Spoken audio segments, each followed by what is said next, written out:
And welcome to Esrati.com, electesrati.com, weekend update, your place for news about the congressional race in Ohio 10, which includes Montgomery County, Greene County, and parts of Clark County. For those of you who don't know where any of those counties are, we're Dayton, Ohio, just north of Cincinnati, west of Columbus. So, my opponent is Michael Turner. He's been our congressman for 20 years. That's too long. Entire generations of kids have grown up, haven't known anybody but Mike Turner as their congressman.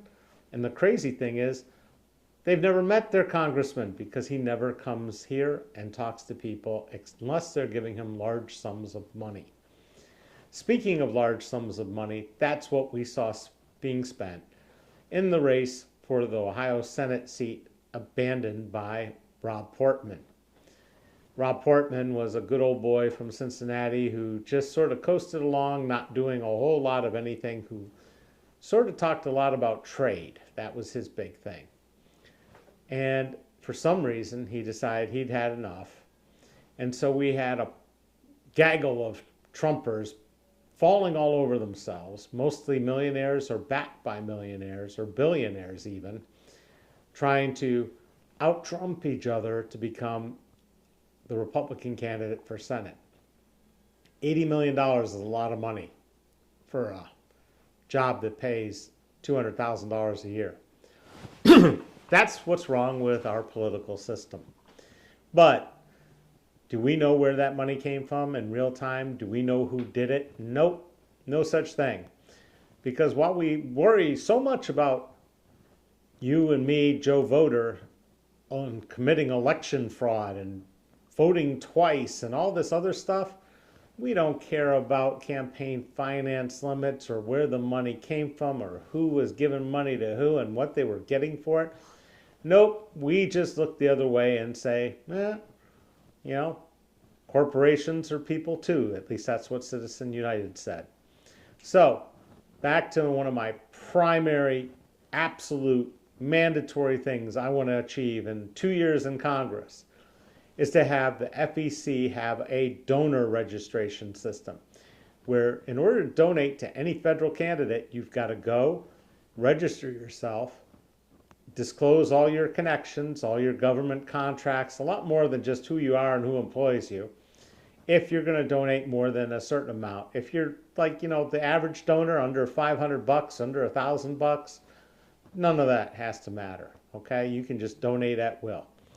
So we don't register there, we donate there, and then they give the money to the candidates on a debit card, and they have to spend all their money that way.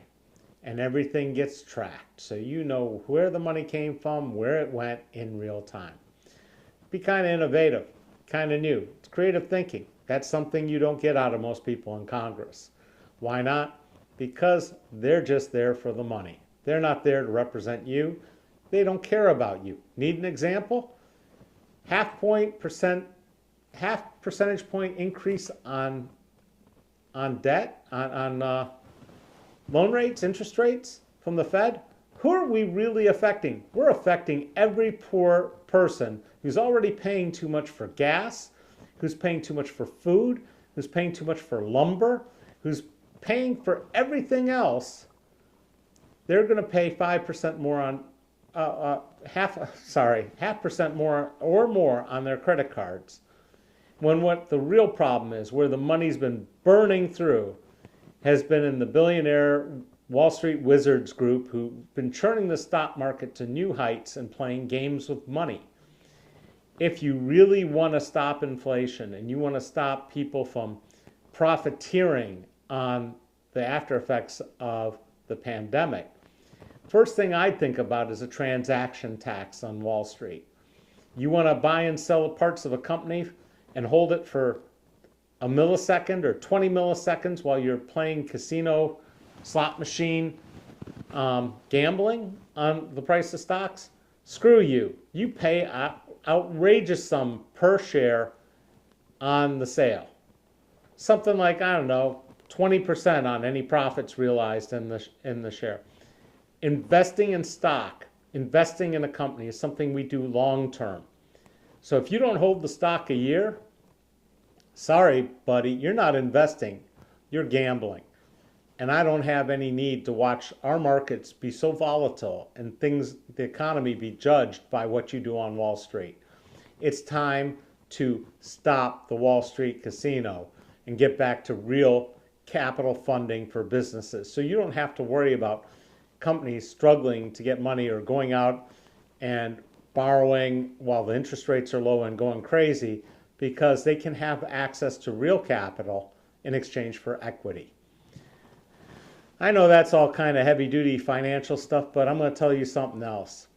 To help me beat Mike Turner, who's never met a defense contractor that he doesn't like, all you need to do is go to electesrati.com. You can donate as little as $3, $5, whatever you want. $17.85, which I think was the average donation Bernie ran for president on, or I don't know, $91.30 to go along with WYSO's frequency there. But I need the money early. Early money beats late money. And it's going to run a campaign that is going to have Mike Turner very, very unhappy. Mikey won't like it. And that's what I'm going to do from now until November 8th, is make his life miserable. Reminding voters, if you vote for Mike Turner, you're voting to kill Americans, because that's what he's done really well. So, if you donate, you'll get to see the spot before it runs, and I will be happy to give you a very entertaining political showdown between David Esrati, the challenger, Mike Turner, the incumbent, Mr. I'm the greatest thing that ever happened to Dayton, versus I've got a reputation. You say Esrati, but. Ain't no buts.